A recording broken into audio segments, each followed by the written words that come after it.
And we're live. This is great. So, guys, this is Dr. Lynn from Turning Point Chiropractic, and tonight we actually have a special guest, Joe Gahan.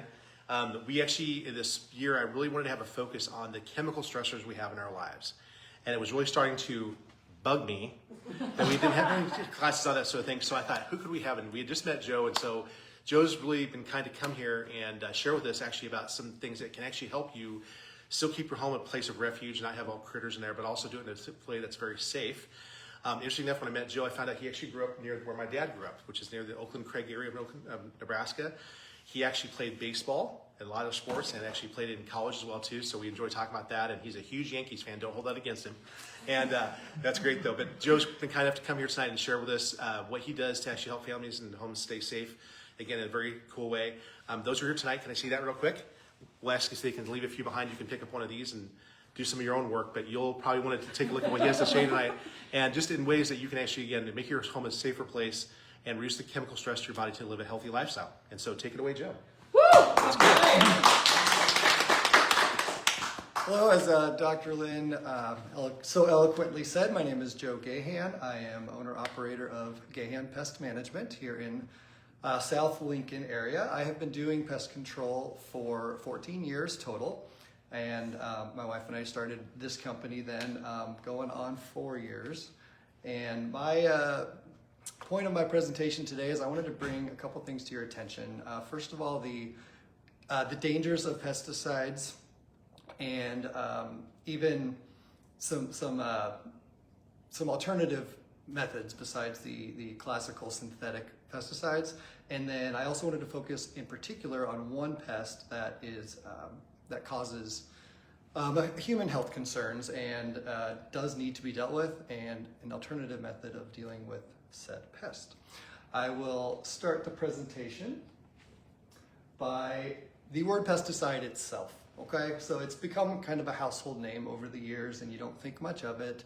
You can go buy it at any big box retailer, but the name itself, pesticide, the suffix "side," in and of itself means to strike down, beat, cut, and kill. From the Latin sedere. I did not pronounce that right, but you get the gist. So one of the most common things is when a pest control technician comes into a home and they do their treatment, the client almost always will say, "Is that stuff safe?" Like, I mean, I'm already here to do the treatment, so shouldn't you maybe ask me this before I got here? But that's neither here nor there. And a lot of technicians from other companies, not Gahan Pest Management, they'll just say, "Oh yeah, it's safe," or "Yep," or and leave it at that. They'll do their thing, and you just have to hope they know what they're talking about. But fact of the matter is, all pesticides, like their name suggests, are inherently dangerous. There are ways, though, to make them safer, and the best example I can give you of that is if you go buy a pesticide at a big box store, it's pre-mixed, it's pre-made, it is in your container. You grab it, you spray it, and that is that. However, those are in much smaller concentrations of what we call an active ingredient. So the active ingredient is what does the killing of the pest. So to make it easier and safer for the homeowners, they have it all pre-mixed and ready for you. However, as I said, lower dosages, and that's why they are not nearly as effective as having a professional do it. And there are 3 things that a professional technician or pesticide applicator has to do. We work with concentrates. So it'd be like orange juice, right? You can go to the store and you can buy a gallon of orange juice, or you can buy the concentrate and make it as strong or as weak as you like, depending on how much water you put in the pitcher. Same thing with the pesticides. Professional applicators get a concentrated bottle, and we are to mix it correctly, depending on which pest we're treating, where we're treating, all of those things come into play. So mixing it is step 1. Step 2 is applying it, and part of the mixing is measuring it correctly, so you know how to mix it. And statistics say most pest control technicians do not take the time and effort to do that correctly and safely.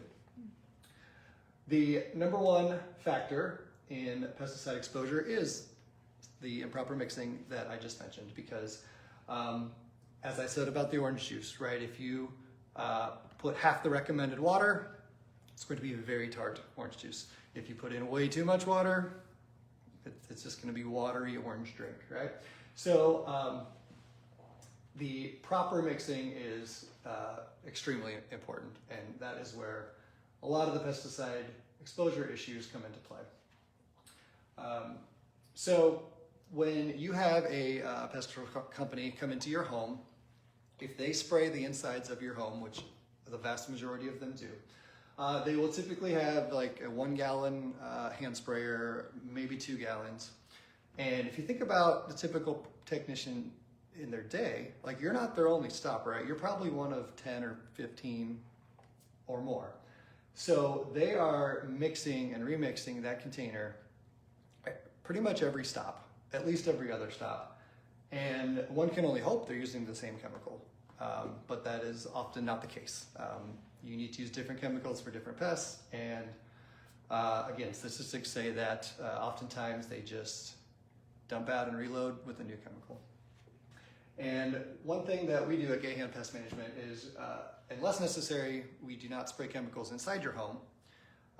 Instead, I have a 50-gallon sprayer in the bed of my truck, and because of that, I can typically go through an entire day using the initial 50 gallons, maybe refill it once, but again, that room for error is so small when I'm measuring one time, getting the correct amount of concentrate into the tank, and going about the day. Health issues. So the number one health issue linked to pesticide exposure is respiratory issues, failure, which goes down a number of paths, but that is, in general, the number one issue to it. And there are 4 modes of exposure, which I'll get into in the next slide, but the number one most common way people get exposed is through inhalation, which explains the respiratory issues being the number one issue. Now, that surprised me when I first heard that, because I would have thought it was by touching. Like you would think that, oh, they sprayed my floor and I walked on it with my bare feet. You would think dermal would be the number one, but it is in fact inhalation. Which brings me to the 4 routes of pesticide exposure. As I said, number one, inhalation. I'll touch on that in the next slide about why that happens and a study that the EPA did to back that up. Number 2 is dermal, as you said, touching it. Maybe they spray too much, it gets wet. Maybe they spray your countertops or some areas that they maybe aren't supposed to spray, and you end up touching it. Or a child on the floor, a pet on the floor, as such like that. Oral's the number 3 way, and ocular is probably the worst way, but luckily it doesn't happen as much with glasses and whatnot. Now, this EPA study I mentioned, this is what really caught my attention, and I hope you guys pay attention as well. So 75% of homes in the country admit to using at least one pesticide in their home regularly. Most use 2 to 3, and that's to be expected. You don't just go to the store and buy the same thing every single time, right? So most people use 2 to 3 pesticides. And 80% of your exposure to pesticides actually comes from within your own home. And that shocked me, because there's such a greater quantity of pesticides being used outside. You've got lawn care groups that do pesticides in your lawn. You've got crops, farmers, foggings from the city, and just regular foundation sprays. Yet 80% of your exposure is inside your own home. The EPA did an air molecule testing that really caught my eye. Even though people say they use 1 to 3 pesticides inside their home, studies show up to 12 different pesticides were present during the molecular testing. How can that be, you ask? Well, what did I just get done telling you about the improper mixing? So technician A comes to your house, you're the 5th stop of the day, and they changed chemicals throughout the day, but didn't change containers. You think you're getting a spray of pesticide 1 around your home, you're actually getting 1 through 5. that was the first segment of my presentation. I wanted people to be aware of the inherent dangers of pesticide exposure. We're going to switch gears a little bit to the second part of my presentation, which is focusing on health issues, which pests we need to deal with, not just routine preventative maintenance. World's deadliest animal. This is a fact. I did not make this up. When I say world's deadliest animal, what comes to your mind, Dr. Lynn? 4 feet, big claws. Bengal tiger, Yes. grizzly bear, right? Yes. Panther. Yes. No. The mosquito. The mosquito is, in fact, the world's deadliest animal. They contribute to the most human deaths every year, and it is not even close. They they spread diseases. The ones we are most common with. There's a whole list that I didn't even bother putting up there. The 5 we're most commonly heard about would be the dengue fever, West Nile, Zika, and malaria. Yellow fever is another one that people will know about, but that is not necessarily in the United States as much. So these are the 4 I decided to focus on. Malaria is number 1. It is the number 1 greatest preventable killer of humans that is, transmitted by a pest. So worldwide, there is 200 to 300 million cases of malaria every single year. That is not an influx, that is just the across-the-board average. And 1 million of those does result in death, unfortunately. Most of those are in third world countries. They don't have quite the same medical advancements we do. However, there still are a lot of deaths in the United States, way more than you would think. And overseas travel does have a lot to do with that too. It's nothing you can completely prevent, but definitely possible in the United States. West Nile is the one we're probably most familiar with in the United States. It was a big deal 5 to 10 years ago where it made the news and it got it a big influx. They have reduced a little since then, but there's still about 2,000 people every year that get sick in the US and 100 of them die just from West Nile. Mosquito foggings. This is in general, the most efficient way to deal with mosquitoes. You can't just do a regular backpack or go around your home and spray because naturally they are airborne. They come in from trees, fields, lakes, and you can't control where they're gonna land. So a mosquito fogging in general utilizes a blower with a particular pesticide, and you treat the undersides of leaves, foliage, bushes, grass, because they tend to hang out on the undersides of that greenery. So you use the blower, you make a very fine mist. They say it needs to be 50 microns or less. That's a very small droplet. So your typical sprayers are gonna be 300 to 500 microns, much too large. And you should use a mix of 3 products. You need an adulticide, which as the name suggests, kills the adults. A surfactant, which is going to help that chemical cling to the underside of the leaves and foliage, and an IGR, which is a insect growth regulator. So the adults that do come in contact or even near the vapor, they call it the vapor phase, if they're around the vapor of the chemical, they're still going to get affected in their reproductive system to where they're not able to reproduce, or at least not to the same level that they would. So those are the 3 common important factors into mosquito fogging. I wanted to highlight in this presentation by far, the most popular product used by your professional pest control applicators, your lawn services, anybody who does these widespread mosquito foggings commercially. They almost always use bifenthrin, and there are reasons for that. It is very effective. It is probably the most cost-effective chemical because of the wide variety of usage for it. It is not just a mosquito chemical. You can use it on almost any insect. And I wanted to highlight a few things about bifenthrin. So it is a type 1 synthetic pyrethroid. That pretty much means it's just the way that it works. It's classified as a pyrethroid, which is a synthetic hormone that attacks the pest in a specific way. So it is said that over 25% of commercial pesticides have bifenthrin in them. And the United States accounts for 40% of the worldwide market. So not only is it used all over the world, the United States also uses it in a vast majority of the commercial products. And I wanted to highlight just a few very common ones that you guys will no doubt recognize. You got your Ortho Bug Begone, Ortho Home Defense. You're going to hear commercials about that all the time.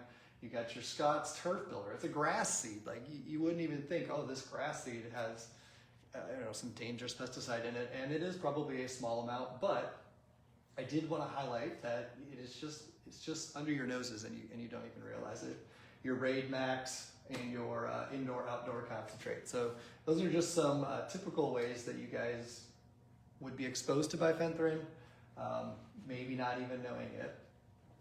And I wanted to highlight some of the risks of bifenthrin rather than just saying, oh, this is one chemical that could potentially be dangerous. The US EPA did rule that it could be a possible human carcinogen. Now, there hasn't been enough testing to ban it or outlaw it or have any actual facts that it is causing cancer in humans. That's never been proven. So I do not want you to get that indication, but there has been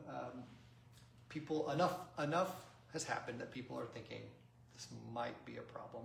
So they are testing it. They have found in mouse samples that there was a significant suspected of causing cancer based on an 18-month study. So enough to be on your radar, but nothing near enough to ban it. And again, it is such a huge market across the world. It would probably take a lot to ban this product. But the European Commission, interestingly enough, did ban its application in plant protection back in 2019. So it's got enough going on that the European Commission decided to just play it safe. Let's ban it back in 2019.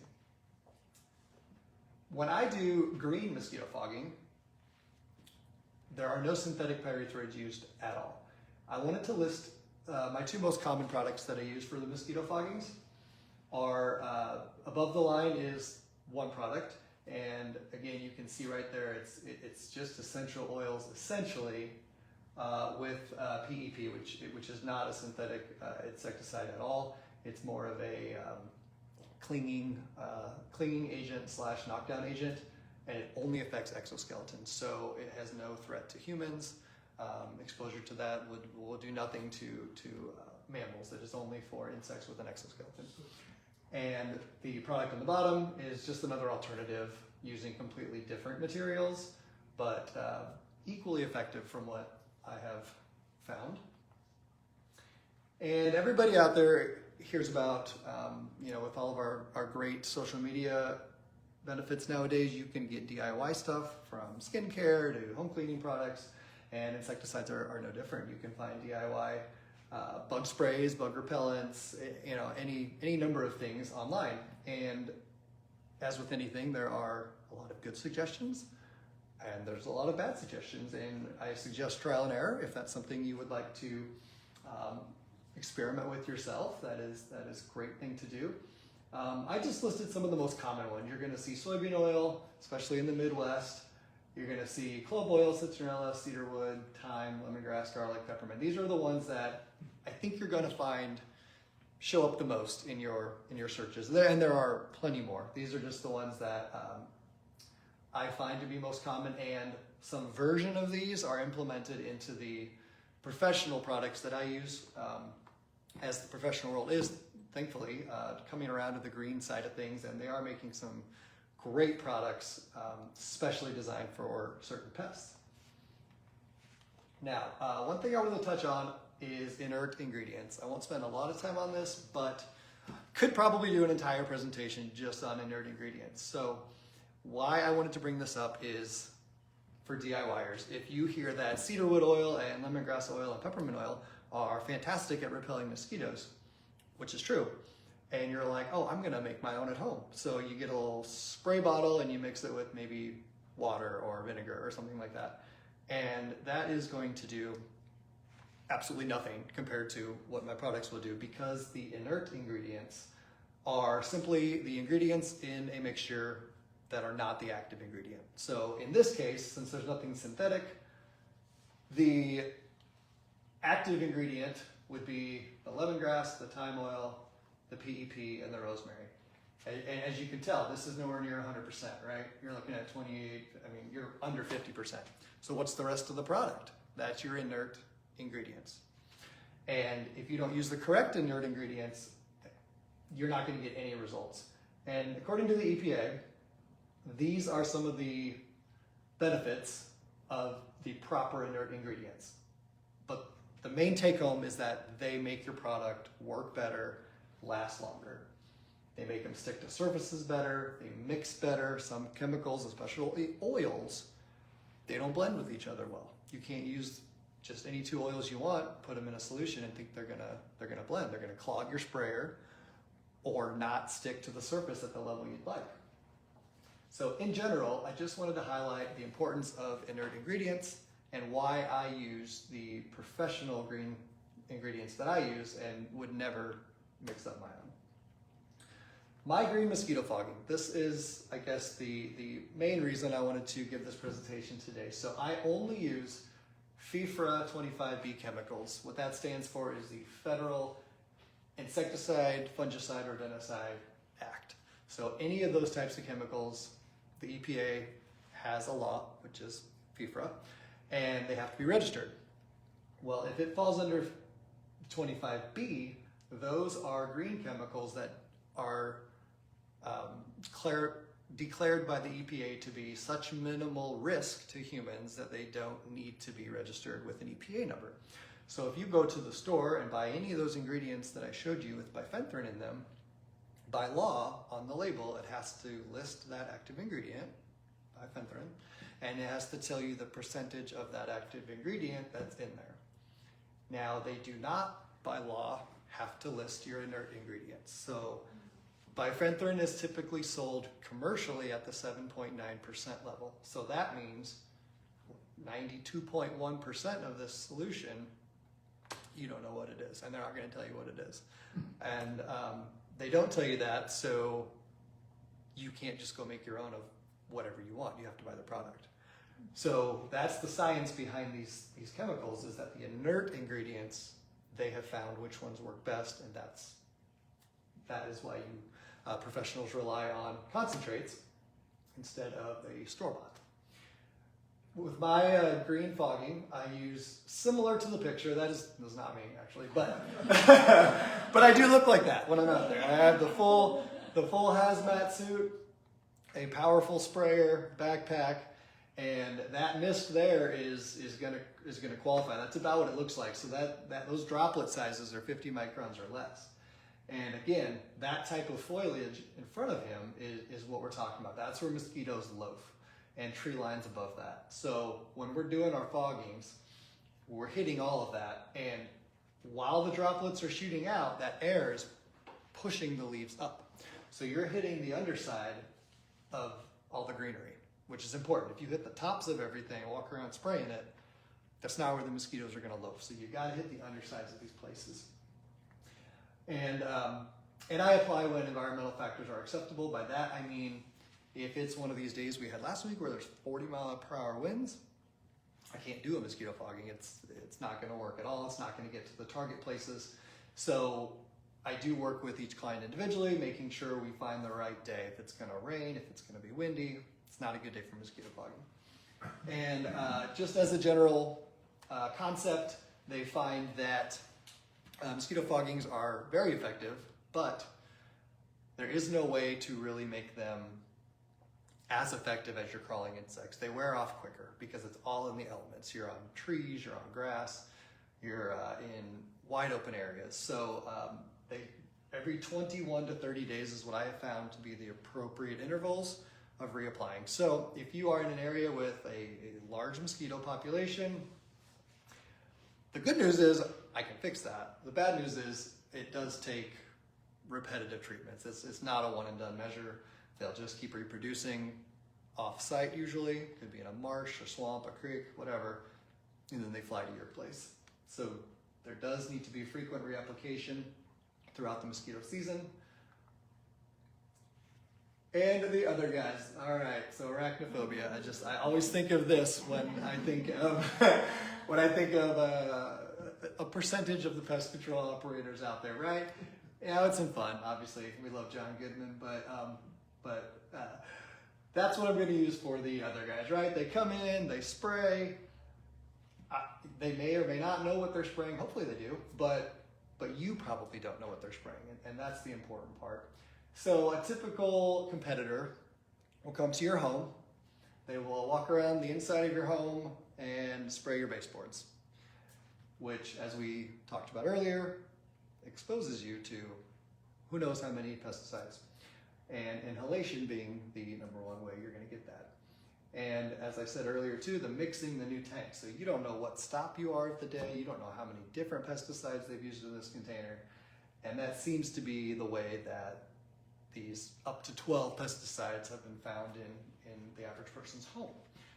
The other thing that the other guys do, which is a generalization, every company is a little different, but I found that the most common way overall is inside spraying, right? So because of that, you have to be home, or you allow a stranger into your home, which that's fine too, but either way, they have to get inside your home every time they come treat. And lastly, the revolving door of technicians. So in large companies, that is probably the number one pain point that I hear from customers is, well, they never knew who would be coming, right? You might go through 2, 3, 4 technicians in a year, and with Gahan Pest Management, as the owner-operator, it will be me doing your service. So just a nice little peace of mind knowing who the technician is that's going to be doing your work.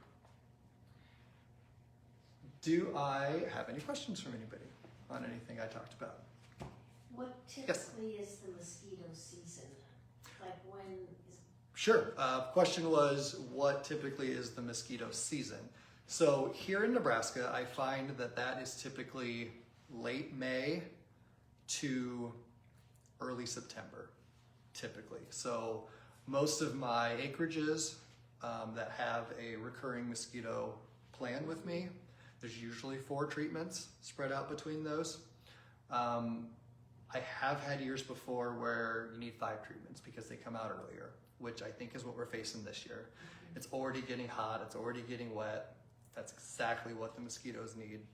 So I've had some of my acreages and event center places reaching out to me saying, I'm already seeing mosquitoes, like what the heck? So, but to answer your question, typically May through September. Okay. So usually you can plan on at least 4 foggings to get through the season. Yes? What if you're not outside all the time, but you are having people over for Memorial Day or 4th of July? Can you do a one-off, or do you have to do the series? Great question. If you didn't hear that, the question was, if you're not outside all the time, like at an acreage, and maybe you're having a 4th of July party, or you have an event space, or you're getting married, or something like that, can you do a one-off? Yes, absolutely. One-off, one-time mosquito foggings are highly effective. And as I said earlier, they do break down over time. So if you are having an event, call me to schedule the day that you're having an event, and ideally, if weather allows it, I would show up the day before or possibly 2 days before to get that fogging done so you got the optimal results right away. So one-time treatments are absolutely a great option for fogging. I would say 4th of July, birthday parties, weddings. If you have an outdoor wedding, whatever venue you're at, that's maybe something you want to think about is getting me to come fog that venue before your big day, because the last thing you want is you're walking down the aisle swatting mosquitoes away, right? So great question. Anybody else? Are there any pests or critters that you don't take care of? Yeah. Any pests or critters that I don't take care of? Great, another great question. Yes and no. Bats, I guess, would be the one I don't really take care of. I know how to, but they're so specialized and condensed into a certain season since they're protected. And so as of now, no, I do not do bats. I don't have the time to dedicate that small window of time to specifically bat work. But other than that, not really. I do everything from bed bugs, ants, roaches, Mice, rats, wasps, good one. Yep, they are foraging right now. So you probably see them flying around. They're looking for places to build their nest.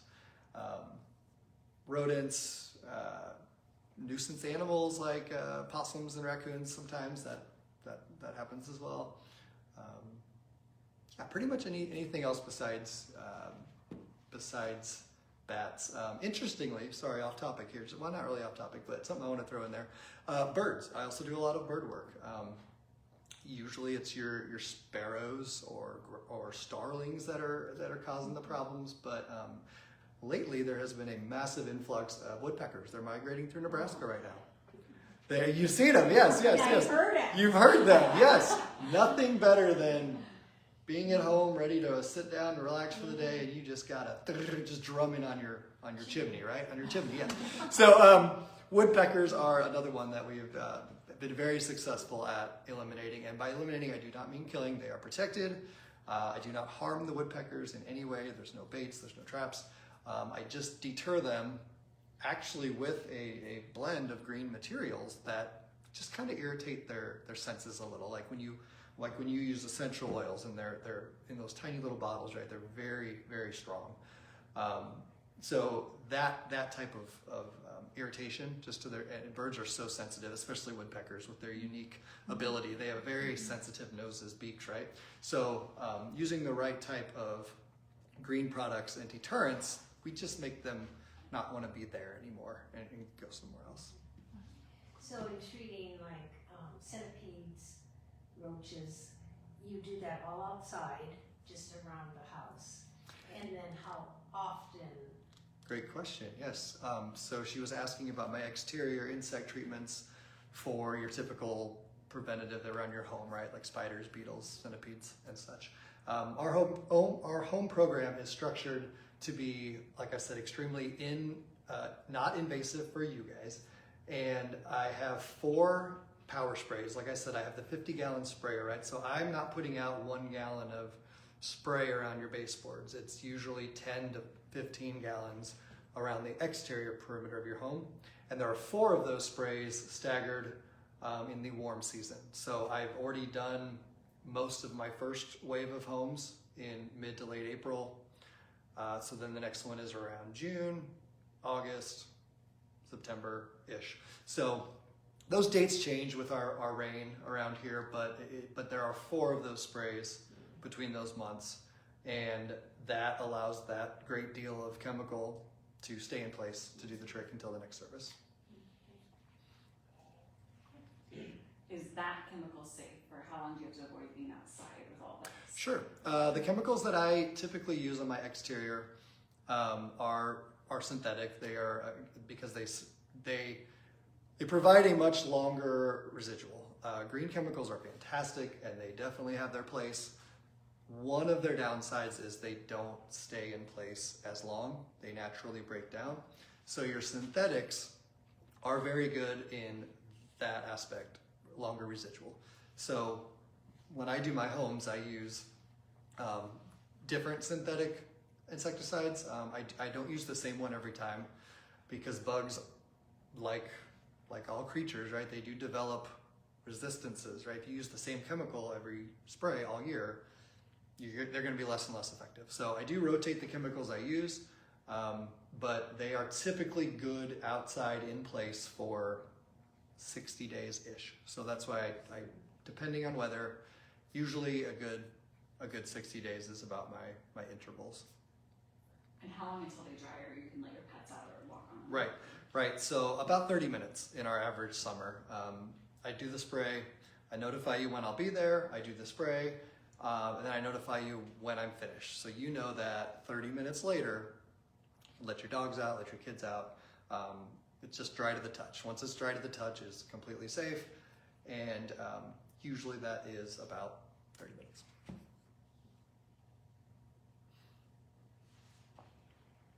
All good? All good. Okay. Thank you. Thanks so much. Thank you all. Great.